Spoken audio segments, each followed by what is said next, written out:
राजस्थान में बीजेपी के विधायक हैं, नाम है बाल मुकुंदाचार्य। उन्होंने बड़ा बयान दिया। अब ये 5 बार के लाउड स्पीकर से सिर में दर्द हो रहा है, ये कहना है बाल मुकुंदाचार्य का। वकीलों से बोले आपके पास केस लेकर आया हूं, इस समस्या से निजात दिलवाइए। कार्यक्रम में गए हुए थे जहां पर वकील थे। 5 वक्त का लाउड स्पीकर, आप समझ रहे हैं, मस्जिदों से जो दिन में 5 बार अजान दी जाती है उस तरफ इनका इशारा था। जयपुर की हवा महल सीट से ये विधायक हैं बाल मुकुंदाचार्य। सुनिए जरा इनका बयान, फिर मैं चर्चा आगे बढ़ाऊंगी। एक शिकायत है जो आप लोगों के द्वारा ही दूर होगी। हम सब के बहुत से लोगों के माइग्रेन की प्रॉब्लम है, सर दर्द होता है, दिन में 5 बार बहुत तेज लाउड स्पीकर चलता है। कृपया मेरी अधिवक्ता मेरी प्रार्थना को स्वीकार करें। मैं आपको नियुक्त करता हूं और आप मेरे वकील बनकर इस समस्या से निजात दिलाएं। 5 टाइम की भारी समस्या सर दर्द कर रही है, इस समस्या को निजात कराने के लिए मेरा सहयोग करें। तो ये बीजेपी के विधायक और इनका ये बयान, उनके सिर में बहुत दर्द होता है, बहुत तेज लाउड स्पीकर 5 बार दिन में बजता है, कह रहे हैं। ये जब दुबई जाएंगे ना तो इनको ये भी कहेंगे सोनू निगम की तरह कि मैंने अपनी ज़िंदगी में अजान से ज़्यादा बेहतरीन म्यूज़िक पहले कभी नहीं सुना। जब मगर ये भारत में रहेंगे तो ये बोलेंगे। दूसरी बात मैं कहना चाहता हूँ रोमाना साहिबा, लेकिन आपने यहाँ पर यूएई और सोनू निगम पर आप चले गए। आप सिंपल देश के अंदर जो कानून है, जो देश का संविधान है, जो लाउड स्पीकर्स की नॉइज है, उसका जो एक स्टैंडर्ड सेट करना है, उसको लेकर भी जवाब दे सकते थे ना। मतलब आप भी कहीं ना कहीं उकसाने वाला बयान दे रहे हैं क्या? वो ऑलरेडी जो है वो सेट है, डेसिबल पॉइंट्स सेट किए हुए हैं सुप्रीम कोर्ट ने और उसी के मुताबिक हो रही है। लेकिन इनको वो प्रॉब्लम नहीं है। उन्होंने इस बात को साबित किया, हमारे बंसल साहब ने। नमाज क्या है? नमाज एक मुक़द्दस इस्लामी इबादत का नाम है या नहीं है? अजान भी उसके साथ है। आप अगर समाजवादी पार्टी को गाली देना चाहते हैं, आप चाहे जिन अल्फाज में गाली दें, आपका इख्तियार है, आपकी राजनीति है। लेकिन उसके लिए आप लफ्ज़ नमाज इस्तेमाल करेंगे तो आप एक इस्लामी इबादत को भी गाली के साथ शरीक कर रहे हैं। मैंने तो पहले ही कहा कि इस देश के अंदर मुसलमान जो है क्या वो पंचिंग बैग है? मतलब कोई भी आए मुसलमान को कुछ भी कह ले और कोई फर्क नहीं पड़ रहा। बाल मुकुंदाचार्य जी, माना जी क्या मतलब है? तो अगर नहीं लाउड स्पीकर, देखिए सब लोग जानते हैं इस्लाम के बारे में, लाउड स्पीकर तो पहले थे भी नहीं उस जमाने में जब कुरान भी नाजिल हुई है।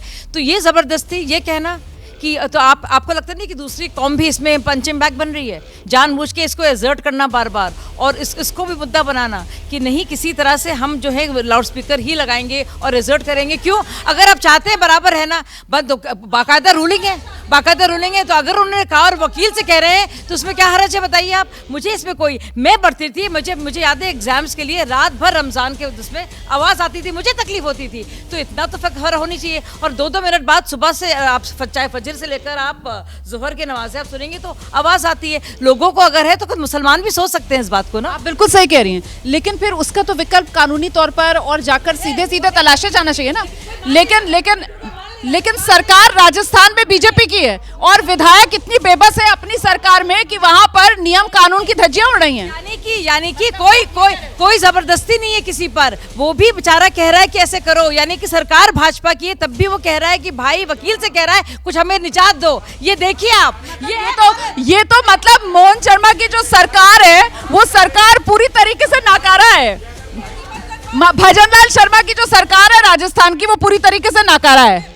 बिल्कुल है, वो तो शादी जी ने खुद कह दिया, मैं तो कह रही हूँ आपका। राजस्थान की भजनलाल शर्मा सरकार बिल्कुल नाकारा है। बाल मुकुंद जी जो है उन्हें इतनी डिस्टर्बेंस हो रही है वहां पर, और जो सुप्रीम कोर्ट की तरफ से गाइडलाइंस हैं उसका पालन नहीं किया जा रहा है। तो कह रही हूँ प्रतिबंध लगवा दीजिए, लाउड स्पीकर ना किसी भी धर्म का लेकिन माना नहीं जा रहा है। प्रॉब्लम ये नहीं भाई, अरे मैडम प्रतिबंध लगवाइए, उससे इम्प्लीमेंट कराइए ट्रिपल तलाक की तरह, वहां पर इम्प्लीमेंटेशन मत छोड़िए। खैर, प्रॉब्लम मुझे रोमाना जी ये है, आप बोलिए बिल्कुल आपको लाउड स्पीकर बंद करवाना चाहिए, आपका हक है, आप तो विधायक है, बोलना चाहिए। लेकिन जब आप उसे हास्य का विषय बना देते हैं, जब आप उसे नफरती जुमला बना देते हैं, जब आप ये दिखा देते, कैसे बना ये नफरती जुमला? कैसे बना? बिल्कुल बना ना, वहां जाके लोगों को उकसा ही रहे हैं और क्या कर रहे हैं। अगर आपको ये नफरती जुमला और ये लोगों को उकसाने वाला जुमला, या फिर ये सरकार की नाकामी कि साहब सुप्रीम कोर्ट की गाइडलाइंस है, ये सेट डेसिबल लेवल होना चाहिए लाउड स्पीकर का, और क्योंकि वो सेट डेसिबल नहीं है वहां पर,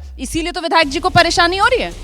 रोमाना जी, भारत एक शानदार लोकतंत्र है। दूसरी बात कि आप सेलेक्टिव किसी के बयान को लेकर के उसको जनरलाइज करने का जब प्रयास करते हैं तो न वो समाज का बहस का मुद्दा बन पाएगा, न इस डिबेट का मुद्दा बन पाएगा। दूसरा, आपने यूएई की बात की।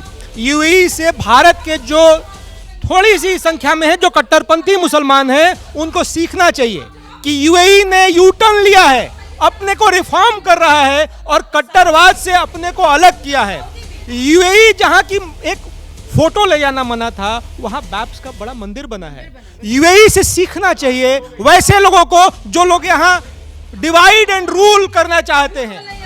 और एक छोटी सर तो फिर इसका दूसरा, यूएई में अगर आपको एक रास्ता बनाना है, हाईवे बनाना है, एक मस्जिद को आप तोड़ते हैं, एक और जगह बनाते हैं। और ना ही यूएई में इस तरह से अजानें होती जैसे ये कह रहे हैं, बिल्कुल झूठ बोल रहे हैं ये। और लेकिन यूएई के अंदर फिर तो ये भी कहा जाएगा ना कि वो मुस्लिम देश है, और मुस्लिम देश जो है वो इतनी सहिष्णुता वहां पर देखने के लिए मिल रही है कि वहां पर हिंदुओं का इतना बड़ा मंदिर बन गया। और हमारे यहाँ हम क्या कर रहे हैं, जिनकी सनातनी परंपरा रही है सहिष्णु वाली, वो कह रहे हैं कि साहब मस्जिदों पर हमारी तिरपाल ढक रहे हो, आप ये क्या कर रहे हो विनोद जी?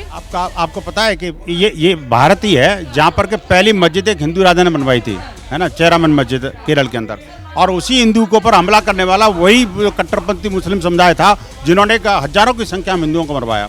मैं किसी संप्रदाय की बात नहीं कर रहा, लेकिन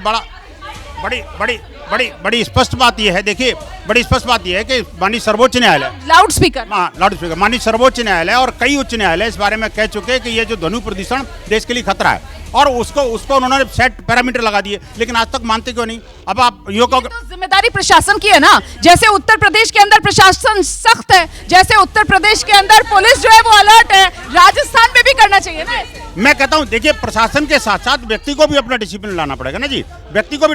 मैं कह रहा हूं ठीक है, उत्तर प्रदेश ने किया ना, तो दिख रहा है उसमें सामने। मैं कहता हूं देखिए ये सब जगह ग्लोबली होना चाहिए। ये सुप्रीम कोर्ट का आदेश पूरे भारत में लागू है, लेकिन पूरे भारत में लागू है। और मंदिर नहीं, गुरुद्वारे, वहां से भी अरदास होती है, सुबह सुबह पाठ होता है, हर तरफ से लाउड स्पीकर की आवाजें आती हैं। इसीलिए तो हमारा देश जो है वो विविधता से भरा हुआ देश है और सब धर्मों का सम्मान है। लाउड स्पीकर को लेकर सबको कुछ ना कुछ दिक्कत, और जाहिर सी बात है बहुत शोर होता है तो हर इंसान को परेशानी होगी। तो वो डेसिबल लेवल तो सुप्रीम कोर्ट ने सेट कर रखा है ना, उसको मान नहीं रहे हैं।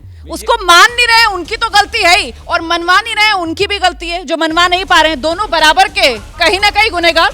रोमाना जी, जो स्टेटमेंट आपने दिखाया है उसमें कहीं ये मेंशन नहीं है कि वो as per those decibel point है या नहीं है। इनको उस डेसिबल पॉइंट से भी सिर में दर्द हो सकता है ना, इसलिए ये तो क्लियर नहीं है कि, लेकिन अगर डेसिबल पॉइंट पर वो नहीं फॉलो कर रहे, गलत कर रहे, उसको लाना चाहिए।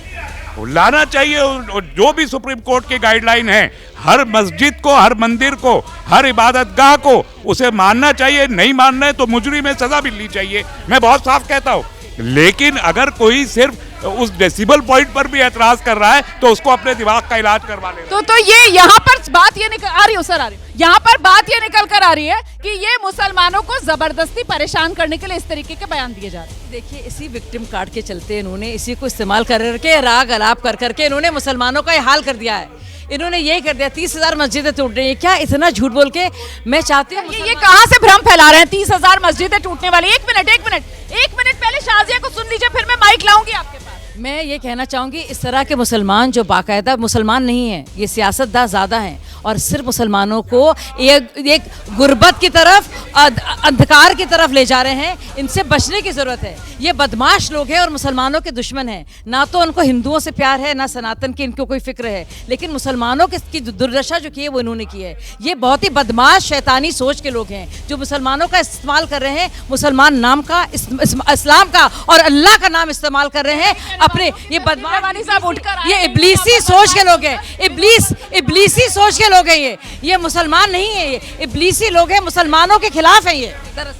ठीक है, जल्दी से आप जवाब दीजिए प्रदीप जी। बदमाश के मुकाबले 1000 गाली में भारतीय जनता पार्टी के लोगों के लिए इस्तेमाल कर सकता हूँ। एक खातून से उम्मीद की जाती है कि उसके अल्फाज में ज्यादा नरमी होगी और वो ज्यादा बेहतरीन और खूबसूरत अल्फाज इस्तेमाल करेगी, लेकिन भारतीय जनता पार्टी की महिलाओं को भी ये तमीज नहीं है कि कम्युनिटीज के बारे में अल्फाज कैसे। ये अभी फरमा रही थी कि एक मस्जिद टूट जाती है तो रोने लगते हैं। कह रहे हैं कि 30,000 कहां से आप लेकर आ रहे हैं, भ्रम फैला रहे हैं। बंसल साहब बैठे, पूछिए 30,000 मस्जिदों की फहरिस्त।